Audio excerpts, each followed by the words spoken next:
The SmackDown season premiere sees Cody Rhodes and Roman Reigns working together. And AEW with the fallout from All Out. It's time to roar around the ring. All right, SmackDown season premiere. They moved over to the USA Network. There's something about SmackDown season premieres, or premieres in general, and they love cage matches. Right. If you remember way back when they first moved to Friday nights, the first SmackDown was Eddie and Ray in a cage. So now we had Cody and Solo in a cage. They opened the show, which I was like, whoa, Triple H comes out and, hey, this is the first match of the night. And then they closed the show with this segment because, yes, we did get the return of Roman Reigns, but no Paul Heyman, no Jimmy Uso, no other members of the Bloodline. Roman came out just himself. Somebody said he was going to come back by himself. Someone said that. Yeah. Anyway, whatever. I'll give that to I'll give that to you, but then you lead to what we saw, and that is Roman and Cody taking out the Bloodline. This basically took over the whole show. It was a storyline throughout the whole show where Solo and Jacob Fatu challenging Cody and Roman to a match at Bad Blood. Cody then saying, I want nothing to do with it. Roman coming out at the end of the show and saying, I don't need Cody. And then we have another attack, another beatdown, another Cody save. Roman and Cody signed the contract. So Bad Blood, Roman Reigns and Cody Rhodes versus Solo Sikoa and Jacob Fatu. How do we feel? Okay, let's go step by step here. First, Roman coming out solo. We have not gotten Paul Heyman's return. Jimmy Uso still nowhere to be found. Are we holding off too much on that? I don't think so, because it's not in Roman's character to ask for help. Sure. You know, this isn't like, I don't even know if Shield Roman would have asked for help, but this version of the Tribal Chief Roman Reigns does not reach out for help. Yeah. That's fair. And the only thing I'll say to that is, at least with Paul Heyman's already by his side. Right. Paul Heyman did fool a lot of people because Friday afternoon posted a picture of himself in an all-black suit saying wise man in black. So everyone thought, hey, see you tonight, and we didn't. No Jimmy Uso. I do think we're kind of holding off on this a little too much, especially if we're trying to get War Games and Survivor Series to happen. That's going to take a lot of time, right? Because this OG Bloodline, they should not just come back together and be back together, right? There should be a little tension, a little hesitation, whether it's from, if we get Jay involved, even from Jimmy, Sami Zayn, whoever you want to get involved. There should be some hesitation. And as each week goes by, you're going to assume that we're just focusing on this tag match for Bad Blood. So now you're really going to have about a month between Bad Blood and Survivor Series to give us all that hesitation and story. So the thought I had with this is, are we guaranteeing ourselves as fans that there's going to be War Games? I mean, Survivor Series has War Games on the low. What other story could have a War Games match? At this point, I don't know, other than the obvious. So, Right. I mean, it's just, subject to change. Yeah, and that's kind of what they'll go by. I do think there is a little bit of, question mark for me. Roman Reigns gets beaten down 4-on-1 and then comes back 4-on-1. Yeah. You know what I mean? And that's just wrestling mind. Well, just because I asked, because right now it just seems like the only person that's aligned with Roman, kind of, sort of, is Cody. Yes. Yeah. Jimmy's nowhere to be found. Jay is off doing his own thing on Raw, apparently tied up with the Terror Twins. So it's kind of like, he wants Rhea Ripley bad. Well, he's going to risk it. Good luck. Risk it all. Good luck. But I mean, you can't just have him drop that storyline abruptly to be like, hey, I'm showing up on SmackDown now. Right. No, I understand that. I didn't expect Jay or Sammy. I thought we would at least get Paul Heyman. Not that Paul Heyman would do anything, but it'd be cool to see him back with Roman. Yeah. Or potentially a Jimmy Uso return. How do we feel though about Roman Reigns and Cody Rhodes teaming up? Cody said, "I'm done." He beat Solo in a cage match. Great match. Oh yeah. He was telling Nick Aldis, I'm done. I want to be done with the Bloodline. He yelled at the Solo, we're done. I'm done. And now he's still in this match. How do you feel about them teaming up? I think it serves to a bigger, whether it be a rematch or what have you, it serves to a bigger purpose, because that's always going to be there. Just because we team them up, as we know, there's no friendship angle there with the two. Cody even said as much. This isn't your company anymore. I showed him I have the title. You're not the guy here anymore. So that's underlying. Roman's going to want that title back, whether or not Cody's the one that has it. A whole bunch of variables come in place, The Rock, whomever, whatever, because Rock still said he's coming back for that title. Yes. So who knows? We may end up at WrestleMania with a triple threat match for all we know. So who knows? I wouldn't hate that. And so The Rock probably has a match with Cody at some point. Roman and Rock probably have a match at some point. Something else we're wondering, are we ever going to get to that? Right. And then or do we do a triple threat? Do we do Roman Rock? Do we do Roman Cody I kind of again? wouldn't want the triple threat, though. I kind of want the one-on-one at WrestleMania with Roman and Rock. I would do Rock Cody at Rumble, and I don't know, Roman. That's tough. That's tough. You might have to hold off on the Roman Cody rematch because you got to assume Roman Rock would be WrestleMania. Yeah. I mean, that could all. I mean, we're getting off track here. That could be an Elimination Chamber match. Yeah, the for Rock sure. And Cody. Unless they do a double main event again, which I wouldn't. Yeah. I mean, I don't know. We'll see. You got 2 nights of WrestleMania. Yeah. So with Cody, every time he gets away from like he did with AJ Styles, they pull him back, and then he went off with KO, pull him back. Yeah. I understand why they're doing this, right? Keeping Cody within the bloodline. The bloodline, Roman Reigns, that is the most important story. And you want Cody to be involved in that because Cody is your champion. But for me, watching Cody continuously connected to Roman, continuously connected to the bloodline, is not doing him any good. You need to have him off doing something else that feels just as important. Put some effort into his title run that doesn't involve the bloodline and let the bloodline story be what it is. Roman even said in his promo, this is family business. Right. Exactly. Why is Cody here?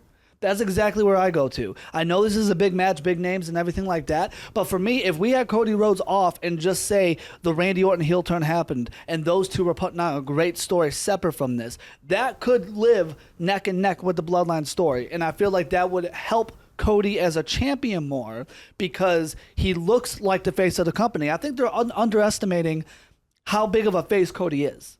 Right. The dude is over as ever. Fans love this. This is prime John Cena right now. And you have him connected with the bloodline at all times as if he can't stand on his own. And it's hurting him because look what happened when Cody and Roman were in the ring together. Yeah. And they were going again. You had half the crowd chanting Cody and half the crowd chanting OTC. Right. You are forcing people to choose. That's how wrestling fans work. Wrestling fans aren't just going to be like, oh, I like them both. No, wrestling fans are going to choose.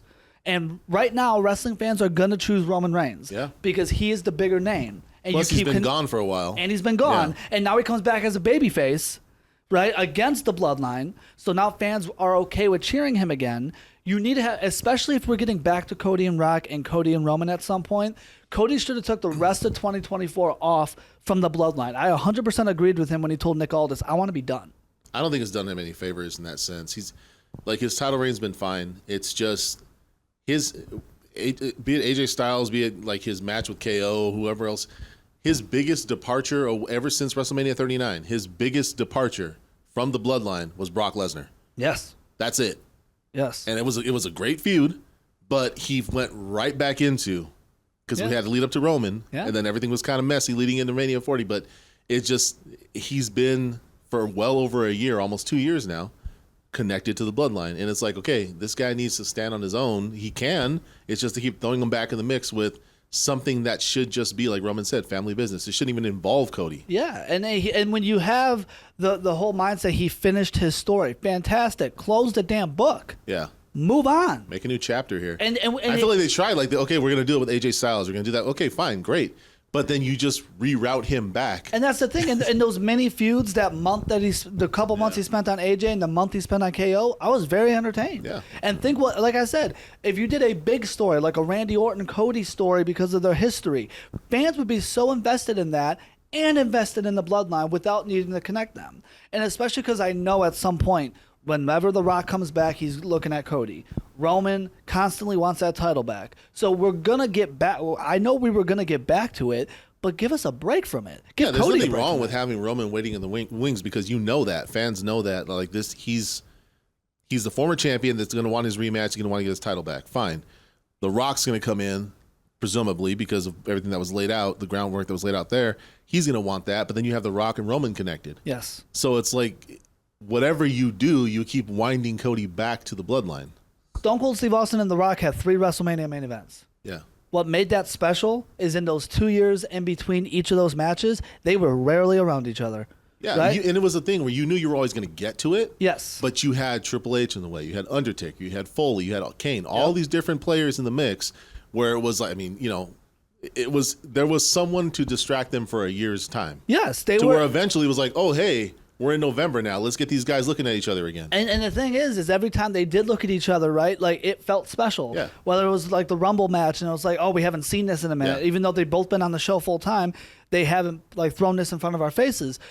Same with like they were in a 6-man Hell in a Cell match once, and they, rarely talked to each other leading up to the match. They rarely looked at each other, touched each other in the match, and every time they did, it felt special because you gave us a break from it. You went back to that, oh, this is the big feud. Yes. But it wasn't focused on like, hey, we're going to get this soon. It was just like, it's just happening right now. They're there. Yeah. And that's how it works. And that's how it should have been. The second Cody won that title, Roman went away. Instead, like, I'm all for Solo getting this push with the new bloodline. But instead of connecting Cody to that until Roman came back, and now Cody's connected back to Roman, like, especially because of the names. And that's what people were excited about with Cody as champion. Yeah. The names that he can have stories with, right? And he's had good matches, but it's been one-offs, and then we move on from it. Do you think, and I know that I was a little bit more supportive than you were about the draft this year. Sure. Do you think that talking about Cody's title reign right now and how he's constantly connected to the bloodline, not making any big moves in the draft hurt his title run? In what way? Like not having enough names? Not having some people from Raw that are on Raw right now over on SmackDown. Yeah, I think so. But my thing is you could have used the names that are on SmackDown to fill that time. Right? If a Kevin Owens heel turn did happen and that turned into a story, if Randy Orton's turn finally happened, that would have been a story and those could have taken up months. On top of the AJ Styles thing, AJ, KO, and Randy could have filled up Cody's year without ever going near the bloodline, and we would have been very entertained by all of it. But instead, they continuously connect him to Roman, and now people are going to start choosing between Roman and Cody. And this is where the steam is going to start falling off Cody's title reign. Yeah. Because there are going to be a good amount of people that want to see Roman get that title back. We're going to run into we're going to enjoy it, like the storyline. We're going to enjoy the bloodline storyline, but names. It's going to be a thing of, just as you said, Cody being the undisputed champion is going to take second fiddle to it. Yes. It's just going to be a background thing that happens to be where it's like, hey, yeah, you're the champ, you're the undisputed champion here, but Rock is here, Roman's here, we got the bloodline presumably coming back together, the OG bloodline. Yep. You're kind of just in the mix of their business now, with no real contender other than we're just waiting for you to drop that title to somebody. Casually holding the biggest prize. Right, and then it makes it look more ridiculous to like show it off or be the champ, and it's like, yeah, but we know you're going to drop it to The Rock, or Rock's going to drop it to Roman, or however. So you're just kind of being a placeholder now. Well, and it made more sense for Roman to hold the title during this because it's his family. Right. What makes it make less sense is he's not only is he the champion in all this, it's not even his family. Right. And everyone in this story is preaching this is family business, and there's Cody in the background with the title. Hey guys, I'm here. That's what I'm saying. We should have gotten already to your point, and I agree. We should be on either the beginning of or the second match in the Randy Orton-Cody feud at this point. This upcoming Royal Rumble, or at least the new year. Yeah. That's when we should have brought back the Cody bloodline thing. Yeah. Whether it's with the Rock confrontation, Roman. You could have been doing what you're doing now in January, and it probably would have made a little more sense. Yep. Elsewhere on SmackDown season premiere, Randy Orton ended up being the surprise partner for Kevin Owens. Not Reggie, not Ricky, Reggie, whatever his Randy, name was. Ricky, Robbie. It was Randy, not Robbie. Not Robbie, Reggie. Something like that. So Randy Orton and Kevin Owens, they beat Grayson Waller and Austin Theory. First, how'd you feel about Orton being the one? I mean, who else was it going to be, really? I hear you. The Undertaker. Was Teddy Long going to come out and say it was going to be The Undertaker? I just, and this is, again, wrestling mind. Whenever you say mystery partner, mystery opponent, mystery anything, and you let that sit for a week, you're gonna have people speculate. We're expecting something a little bigger. And for me, you had options. I didn't expect anything outrageous, but Joe Hendry has been showing up all over the place. I thought that would have been the obvious way to go, Joe Hendry. You could have pulled somebody from NXT. Yep. Like just some form of legitimate surprise. Yeah. You've been crossing over with TNA. Like it could have been, you could have had Sami Zayn make a surprise appearance. Dolph Ziggler makes his way back. Hell yeah, right? He's the champ over there. Why not? That's what I mean. So like some form of little surprise, nothing outrageous. I didn't expect like Ricky Starks comes over from AEW kind of surprise. That would have been cool as hell though. I mean, I would have popped. Yeah, but that would have been cool. For me, it just like whenever you have a surprise kind of linger for a week and then you give us the obvious one, like like we said before, these two have teamed together. This could have been a segment last week where KO was getting, in a confrontation with Waller and Theory, and they say, oh, you don't have anybody, and Orton shows up. Okay, cool. Yeah, we expect that. Yeah. But instead, you're like, who's it going to be? And you have Michael Cole and them. Who's it going to be? Oh, it's the guy he's been teaming with for the last 3 months. Oh, right. Yeah. Just, and everyone in the arena's like, yeah, just like we thought. Yeah, just, and meanwhile, Michael, and I love Michael Cole, but he's like, no way. He's been on Raw. Yeah, no shit. Well, yeah, dude, we called that. He lost. He lost, and now he's here. He came back. On the other end of that tag team match, Austin Theory, Grayson Waller, they've been teasing this breakup. We talked about this a while ago. We're still teasing it. Triple H loves long-term stories. Yeah. It's been looking more and more like Austin Theory would be the babyface in this breakup. Are you believing in Austin Theory as a babyface yet? I believe more in Waller as a heel than I do Austin Theory as a face. Sure. Do I believe that he can be put into a babyface role? Yes. Do I believe it'll be effective? No. There's a lot of people that are supposed to play a babyface and they're not supposed to be a bad guy, but the fans just either don't care or they boo you like you're a heel every time you're out there. Yeah, I'm starting to believe in it. Are you really? I am. I'm starting to get it. I don't yet. First off, it helps, and I know this isn't storyline, it helps that Theory is a good dude off screen. And I mean that in the sense of there's plenty of videos. He is great with fans. He is great at meet and greets. He's great with kids. He's definitely, it feels like a not to bring up this name with Theory, but it feels like a young John Cena with the kids. Showcase that more. Yes. So like he has that for him. And then honestly, something that like they've brought back a little bit in his character from his NXT days with The Way and Johnny Gargano. Yeah. It's like the dumb, stupid jock, but he's so stupid that it's lovable. But there's a charm to that. Yes. And I think that coming out of NXT, he lost that. And they're bringing it back. Because they brought him out of NXT, put him straight up with, what's his name? Yeah. And it was just like, this is the guy. And it's like, yeah, but how? Why?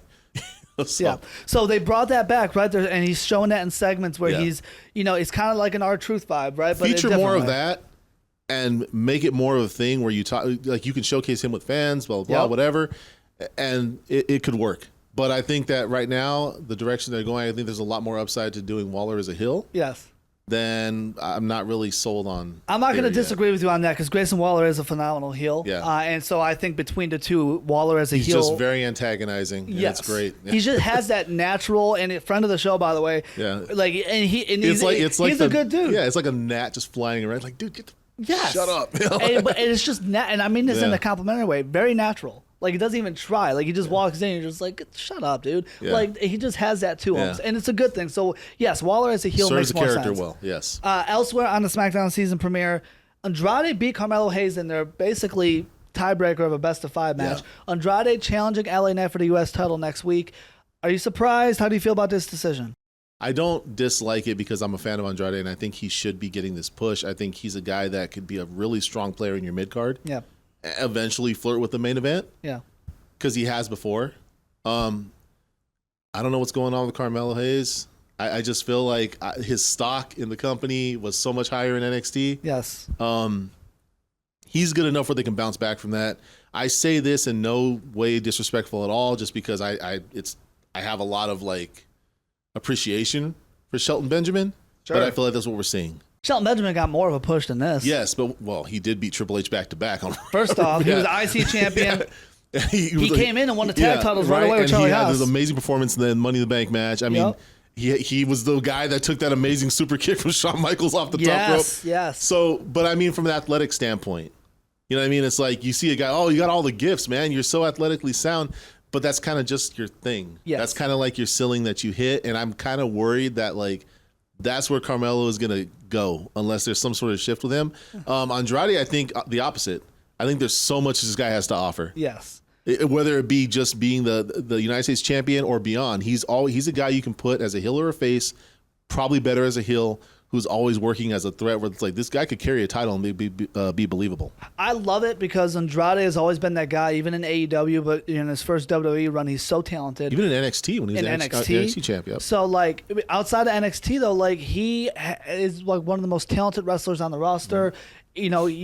great matches, and they never give him a push, right? They never actually put him in a title picture. So I love that for that reason, right? Because you didn't just bring Andrade back to put other people over. Right. And I think with him, there's a lot more with Andrade is what they were trying to do some years ago with Del Rio. Yes. I think you have so much more to work with. Oh, yeah. With Andrade. Plus, he legit has a lot of like luchador background in his family. It's a legitimate history there.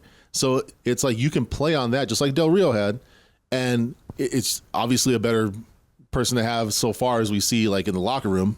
So. Yeah, no, and I think, Andrade's finally getting his moment, and I was worried they were going to bring him back to put other people over because it's like, I know he's a veteran, but he hasn't really gotten his time yet. Right? He hasn't been in a lot of title matches. I don't expect him to win the U.S. title. His biggest performance was WrestleMania. Exactly. So it's like now I'm happy to see he's not just back to put other people over. In terms of Carmelo Hayes, I think it goes back to kind of what I said when they brought him up for the draft. I see the intro, I hear about him, I hear his promos, and then he comes out and he looks plain to me.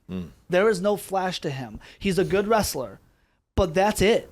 Like I don't believe. It's almost like what Cena said to Theory. I don't believe what you're telling me. I know there was more flash to Shelton Benjamin for sure, and there was a lot more flash to Shelton Benjamin, and then like even the type of character Carmelo Hayes is, and everything, and he comes out wearing like nothing, just regular trunk, like.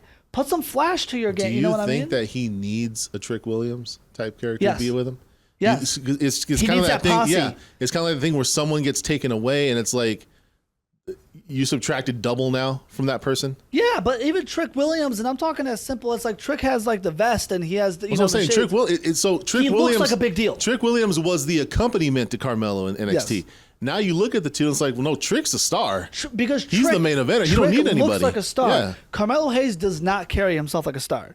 He walks out, his entrance is a star. Yeah. His promos, that's like, it comes from a star. Yeah. And when he walks out to the ring, I do not have star vibes from him one bit. And I appreciate that Triple H is not just bringing him up from NXT, knowing his background, knowing his history, and just pushing them to the top. Yeah. Like, you're going to take your losses. You better earn it. Yeah. And you're going to earn it. And we're going to figure something out because I think at this point, him losing, that they're going to have to repackage him. Yeah. Not a crazy repackage like a brand new character, but you're going to have to give him a little something more. I don't think that's Triple H's thing. That was the old regime way. Yeah. Of we're going to repackage you ridiculously. I think Triple H, because he's someone that came up in that system and also came up seeing like we could do that so much better. This is stupid. He recognizes, look, these guys have to earn their spot. These guys and girls have to earn their spot. I'm not going to just give it to you, but I'm also not going to make you come out and be Lord Tensai or something dumb like that, where it's like, come on, like. Yeah, and I say repackage in the sense of, something simple like give them a muscle, give them a little bit of a new look. Sometimes that makes all the difference. Yes. And it could also benefit the muscle. Look what Sid Vicious, Psycho Sid did for Shawn Michaels. Yes. In the 90s. It benefits the muscle and it benefits the person. But here's the thing. I on the women's side of things in AEW, I look at Carmelo Hayes, I see a lot of Mercedes Moné. Yeah, that's a really good comparison. And why does Mercedes work? Right? She's okay in the ring. She's got a muscle. She's got Camille, yeah. And then she also comes out looking like a star. The presentation is there, and she has the muscle to back it up. Right? Like Melo's got this whole grand. It's like showing up to a red carpet in a T-shirt. That's Carmelo Hayes. Like he comes out. Bring back Omos. Hey, no, hold on. You know what? Before you laugh it off, think about it. It's a thing where it's like, hey, we could help each other. Yes. Yes. You know what I mean? He's good in the ring, but that's what. Give me muscle. Give me some flash. Speaking of what I think, and just because we brought up the Rumble a couple times, what I think would be a cool moment is if the Rumble, Melo's in there, and then from NXT, Trick enters the Rumble. Yeah, I love that. Let's just have that stare down. Would love that. That'd be cool. That'd be a cool moment. The crowd would go crazy for it. But yeah, Carmelo Hayes needs like a little bit of a new look because he has the whole entrance and the attitude like I'm a star, I'm on the red carpet, and he doesn't even dress like it. Right, he comes, like, you know what I mean. So like Mercedes comes out in a huge robe and bling and with the gold and everything. It's like, he needs muscle. He needs an Omos. He needs a Camille. He needs what Triple H had in China. He needs someone. Yes, be it a guy or a girl, just someone that can be there to do the outside stuff and make him be more of a threat on his side. Right. Next week on SmackDown, we got a tag match: Nia Jax, Tiffany Stratton against Bayley and Naomi. Stipulations to this is if Bayley and Naomi win. Whoever gets the pin challenges Nia Jax at Bad Blood. If Nia and Tiffany win, whoever gets pinned leaves SmackDown permanently. See, they didn't specify it like that initially.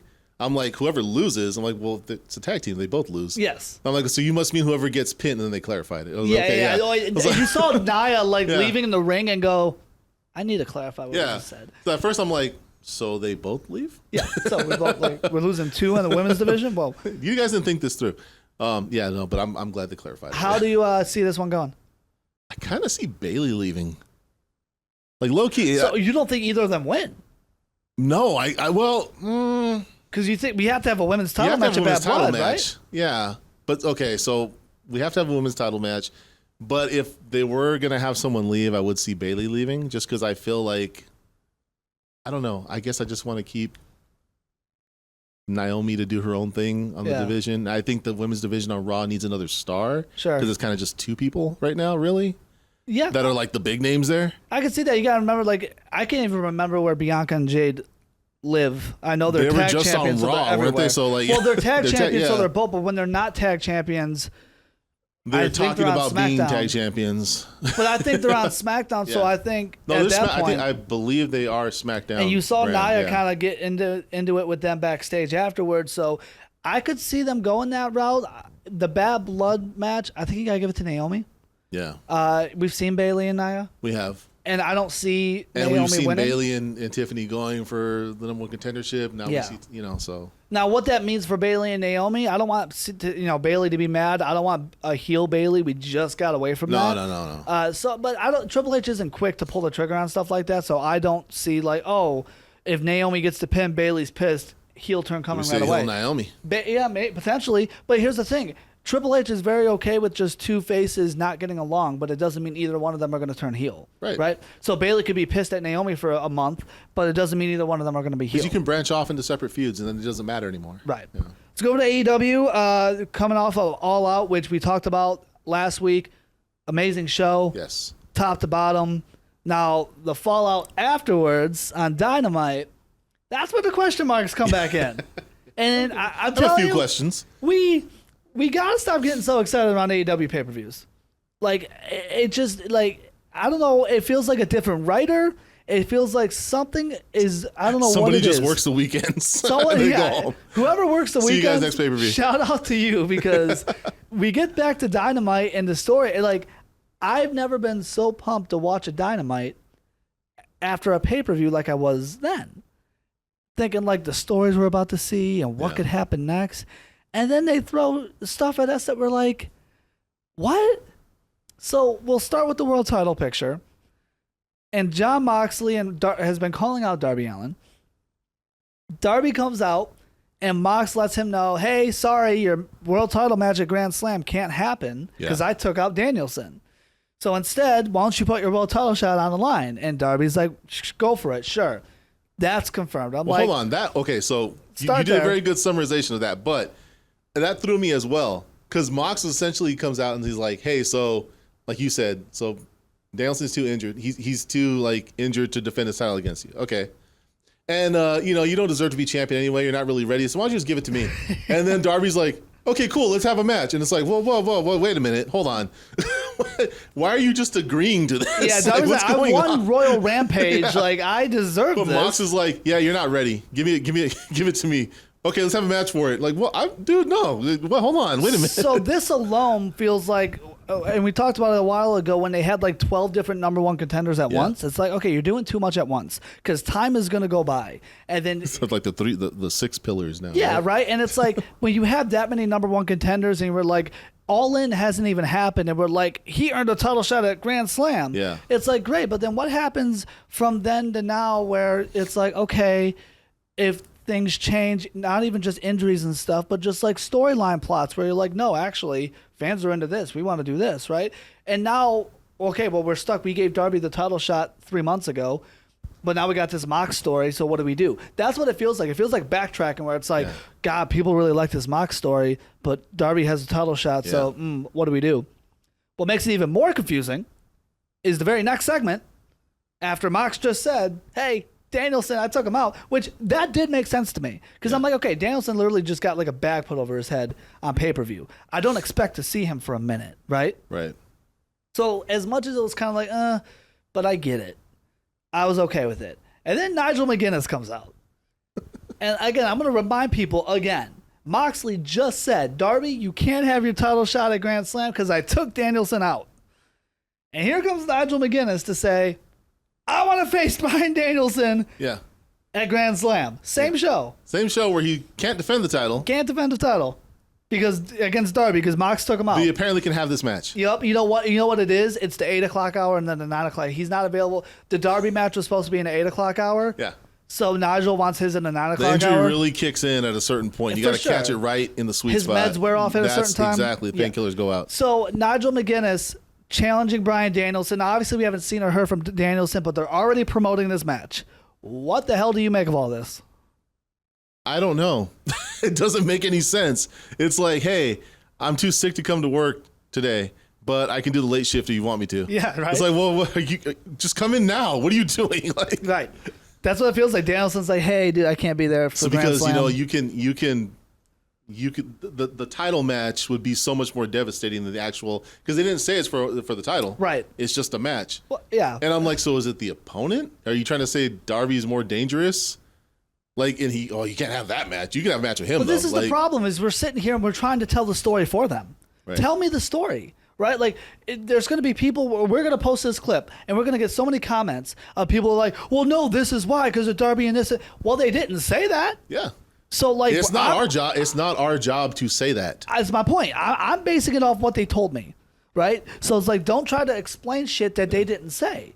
If it makes sense in your brain, don't cool. don't mansplain to me. Exactly. Like, that's what it comes off as. Where it's like, mansplain wrestling to me, damn it. I don't need you to do that when they didn't even tell us that. And for this, it's like, again, you have a great All Out. Yeah. You tell a great story. Specifically when it comes to this. Going into this show, and then I don't know what the hell you're like. What are you doing? Why not just have everyone's going for that title, but I don't know. He can't defend it because of this and that, and then everybody cuts promos. When you come back, and then you just have all these contenders lined up. Yeah, you can have a multi-person match, whatever. But you're saying, oh, he's not going to have this match, so you and me are going to have a match for that title shot. Oh, by the way, this guy's going to get a match with him on the pay-per-view. He can't have a match with you. But Mox and Darby, that made sense to me because Mox is trying to take over, right? So that on itself makes sense. Yes, that alone, and individualized it makes sense match that makes sense. Danielson's not healthy to be there, and Mox is the one that took him out. But the Nigel McGuinness thing, what are we doing? It's like it would make sense after the Darby Bryan match if Bryan retains. Sure, fine, because I'm looking past that all now. Now I'm looking at, hey, actually, I feel like Mox should be the one that ends up with the title. Right. And then Darby's the one that eventually beats him because that's your money feud now. Sure. That's what it's turned into, especially knowing how crazy both of them are, what type of match they could have. With the story you saw it all out, it's not that we don't want to see Danielson and Nigel. I get the history there. Right. Nigel's on commentary bitching about Danielson all the time. Yeah. So it's like, fine, that's great. But you just told us a story at All Out. You just told us the segment before that Danielson's not available.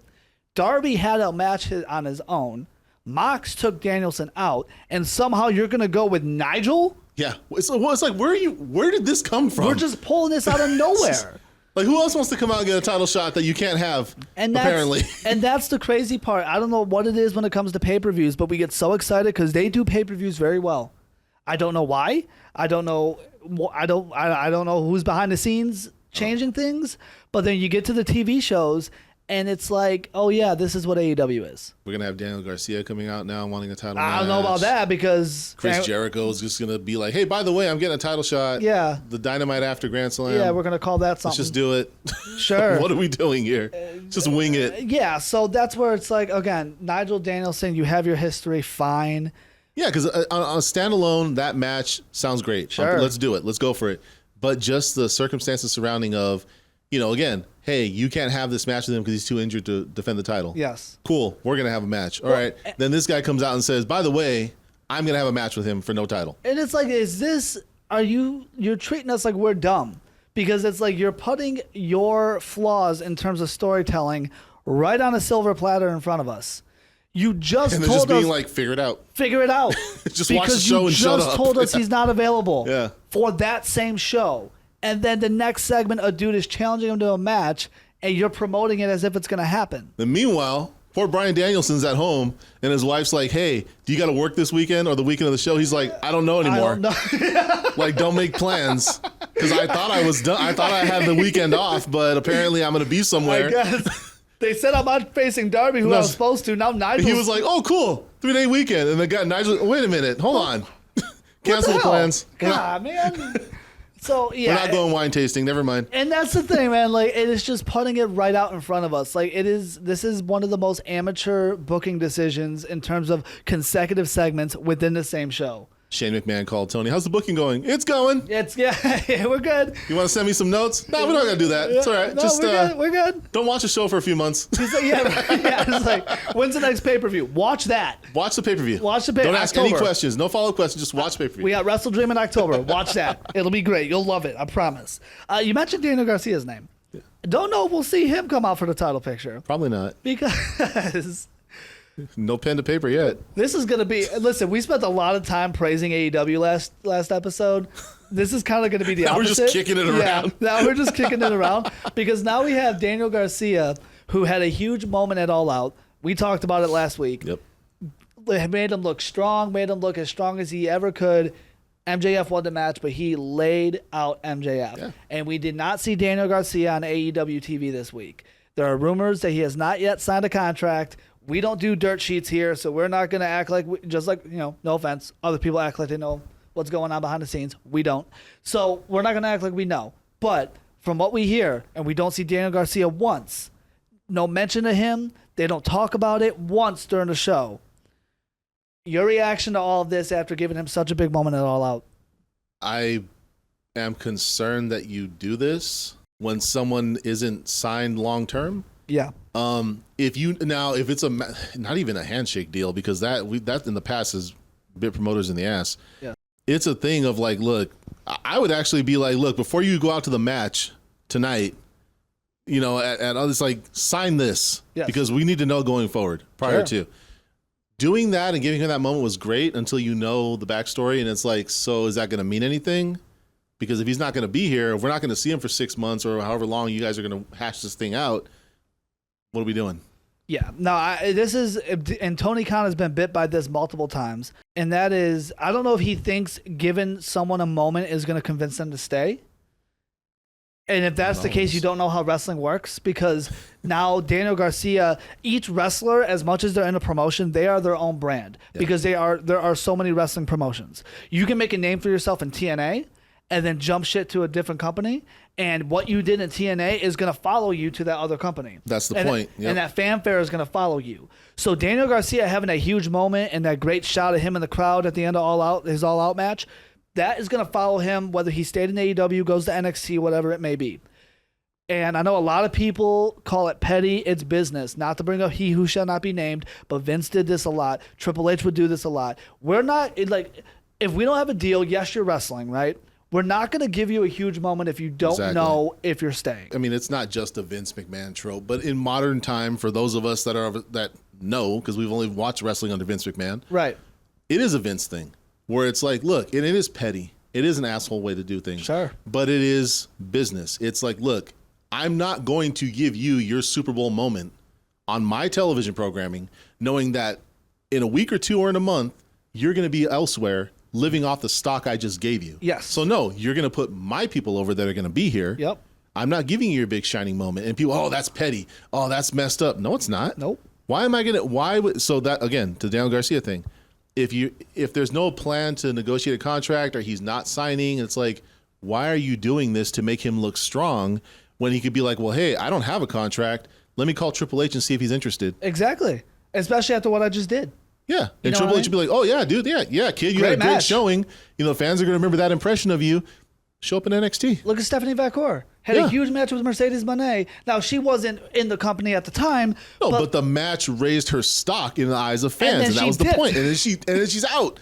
Because WWE saw that and said, hey, you're not signed to them. Yes. Want to come over here? And this is the thing with Tony Khan, like doing this like loose end like deals, like, oh, I'll let you go out there without a contract and we'll put you over. Oh, we'll do a handshake deal with someone from a different promotion and put you over. You are basically turning in your program, especially as great as your pay-per-view was, you're turning your program into a tryout for WWE. Yes, and it is an Eric Bischoff WCW thing to do. Vince McMahon was villainized for that, rightfully so in a lot of ways, but he learned the hard way with guys like Ultimate Warrior, people like that, where it's like, we have a handshake deal. We have an agreement with Kevin Nash and Scott Hall, Razor Ramon. He had a handshake deal. We're not going to WCW. We're not going to leave. Look how that turned out. Yep. He learned you got to be. What do you tell Bischoff? It takes a real son of a bitch to be successful in this business. Yes. And honestly, shout out to Daniel Garcia. This is what he does. Now, either way, I don't think there's a bad decision either way for him because he is in a good standing in AEW. But man, if they let him do what he did it all out without a contract, and they let him walk right after that, his stock is through the roof. Yeah, Triple H will pick him up. Oh yeah, and he could run NXT. Yep. Him and think about this: him and Ethan Page could be going for the NXT title within the next 3 months. Yep. Two AEW names who were once in a pretty decent standing in AEW. And Triple H is a smart guy who has smart. He's surrounded himself with his own people, not Vince's people. Yes. Bruce Pritchard's still kind of hanging around there, but it's Triple H's people now. Yes. They're smart enough to know, keep your eyes and ears on it. If this guy's available and they're interested, we saw what he did. The fans were popped for him. They're going to know him if we bring him over. CM Punk said in his interview with Ariel Helwani, obviously the infamous interview, he said then Nick Khan found out he did not have a non-compete. And he's like, I wish I would have known that months ago. Like, they would have brought, WWE would have brought Punk over the next week. Like, dude, just show up. Exactly. There's no legalities if here, they knew there were no legalities, WWE will jump ship. Triple H has people watching it at all times. And they are watching Daniel Garcia right now. It's still amazing to this day that CM Punk is, like, back in the company and just doing this like amazing run right now. Yeah, big time. Especially a huge feud with Drew. Just giving everything. Love it. It's amazing. Sticking with AEW again, I guess to continue kicking around AEW. AEW fans have already turned us off by now. They did this to themselves, damn it. Right? AEW fans have already turned us off by now, so we're just going to keep going. How do you feel about Adam Page being on TV this week? Okay. He wasn't the one that ended the match with a needle in his mouth. That's true. But still, are you just going to no-sell that match? That's what it is. Because Swerve did. Yeah. He's not. I mean, he sold it. He's not there. Yeah. Why are you here? I know you're not the one that took the chair shot at the end, but dude, like, at least give me a couple weeks. Yes. So for me, it's not that he was there. I would have understood if he wasn't. It's the fact that you mentioned no sell, and I don't even mean that by just showing up. You're not limping. No, you're not limping. You're not bandaged you're up. Not all bandaged crazy. Up. Nothing. You don't look beat up. So you're just like 4 days after what the hell we just watched. Yeah. You're good? That's like target Jeff Jarrett now. Yeah. Like we're just no-selling everything that just happened. Yeah. It's like a cartoon episode, right? Where like one episode they're getting blown up and whatever. Looney Tunes get blown up or and then something, the next episode nothing's wrong. Yeah. This is what it felt like. You're going to act like nothing happened 4 days ago? You're good? You feel good? Again, this is something where it's just, this would not happen under the watch of other people who'd be like, no, you can come and hang out in catering, but your ass is not going on TV right now. Like, that's it. And I'm just trying to figure out why storytelling only matters to AEW at pay-per-views. And it's frustrating because they do it so well in the moment. It's because they got great names. Can you give me a month of this? Yes. And we saw them do that for a while, and then the payoff was shit, which the devil thing. Yeah. Even that had everyone hyped. Well, I'm saying that the story was great. Yes. And then we had the reveal and all that, and then it was just like, all right, we're done. Well, you know why that was too? That was another contract thing. Yep. Right? We did that at the end of MJF's contract. We don't know. He's going to go home and heal. Who knows where MJF's going to show up? Adam Cole's not healthy, but hey, we're still going to do it. And now we can't follow through. Yeah. It's the same thing with the Daniel Garcia thing. We're going to follow through on the MJ. Feel bad for MJF, by the way, because this dude has to, put Adam Cole over, and then nothing came from that. Daniel Garcia, nothing may come from that. Nothing may come from that. Like, not to say I feel bad for MJF of all people, but like, don't feel bad for him. He's getting paid very well. That's my point. But at the same time, it's like I keep putting over people who are leaving us, or aren't even healthy to follow up. In the sense of this story, I'm putting my time and effort into mentally and physically is not going to matter after it's done. Yeah. Christopher Daniels accepted Jack Perry's TNT title Lil open Pierce. challenge. Yeah. Little Pierce, are you okay with him still getting back in the ring every now and then, or would you rather see him in a management role? I just stick with the management role. Yeah. Because we know Adam Pearce is a former wrestler. I don't need to see him off and on having a match. It's just it gets very like, look, we've been through this thing where the authority figure is, I'm gonna get physical in the ring with you, and it's like it became a thing that like Austin McMahon started. Yes. That like 20 some years later, every promotion feels they have to follow that. It's like, you don't have to do that. No, and I love that, you mentioned, I love that Pierce and Aldis don't do it, right? Like as much as like we know they can go, we've seen them go. And I also love that neither of them feels they have to be a heel. Right.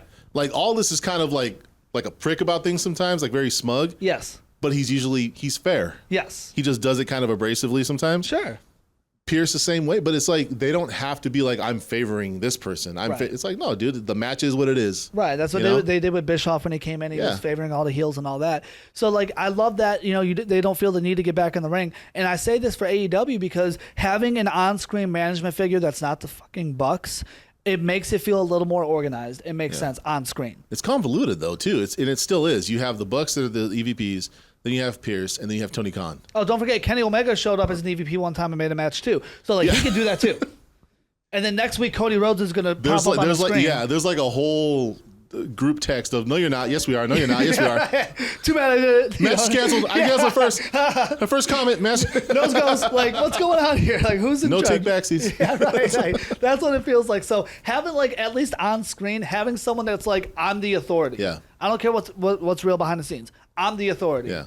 That felt like, okay, we have some organization here. I like it. Yeah. Daniels has done that well. That's why we call him Lil Pierce. Lil Pierce. But so I just wouldn't take away from that too much. No. Lastly, the Outrunners are starting to get a little bit of a push. Fans are starting to like them. They finally got their first win in forever a couple weeks ago. They saved FTR at the main event of Collision. So, like, something's kind of coming here. What do you make of these guys? 80s wrestling revival. Yeah. It just looks so like WWF Saturday Night 1985, 1988, or whatever. And just, I dig the aesthetic, and I mean the fans love it. So it's like it gets you hype when the crowd's into it. Yes. It's cool. I think having more than just one or two tag teams in the mix that are always your tag teams is nice. It's good to see a tag team come up.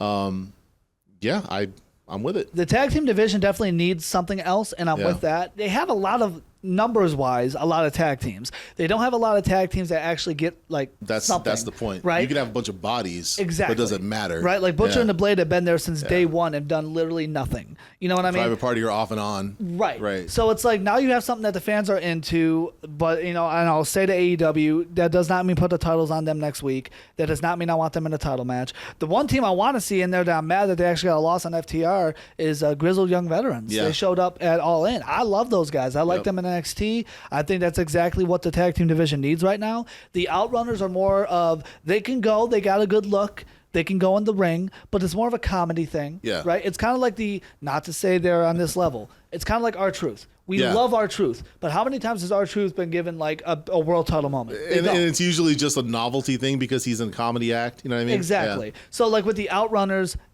they're fun. It's cool. It's nice to have something else going on in the tag team division. That doesn't mean we need gold on them anytime soon. But you can always flip that too. You can flip it. I'm not saying, when I say I don't mean turn heel. I just mean you can tone down some of the novelty of it. Yeah. But still keep them like, hey, they're a fan favorite team. Keep them in the chase for the gold. Sure. And then when they eventually win it, it's a big deal. Right. Roar Around the Ring is available every week. Find us on YouTube at Roar Around the Ring. He's that dude, Daryl Taylor. I'm Justin Valentine. Talk to you guys very soon.